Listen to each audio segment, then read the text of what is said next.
Attention to all senior citizens, sa mga nagtatanong, paano mag-apply sa Expanded Centenarians Act. Sa video na ito, pakitapos hanggang sa dulo para malaman ang buong impormasyon.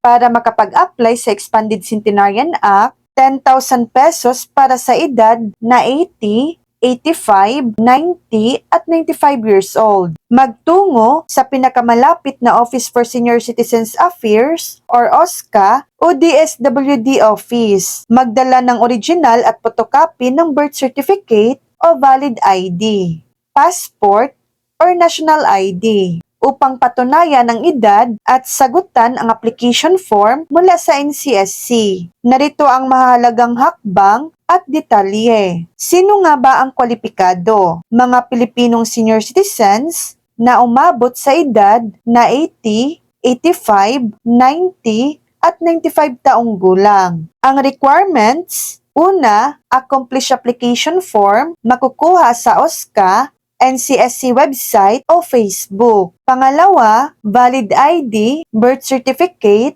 Philippine passport o national ID na nagpapakita ng petsa ng kapanganakan. At pangatlo, maaaring kailanganin ang 2x2 picture at full body picture with A4 size. Ang proseso nito, kumuha ng application form sa OSCA o i-download sa www.ncsc.gov.ph. Punan ang form at inotaryo kung kinakailangan. Isumiti ang kompletong dokumento sa OSCA o sa Barangay Senior Citizens Chairperson. Hintayin ang verifikasyon ng NCSC or National Commission of Senior Citizens. Maaring makipag-ugnayan sa NCSC sa email na contact@ncsc.gov.ph para sa karagdagang katanungan. So yan lang po ang latest update.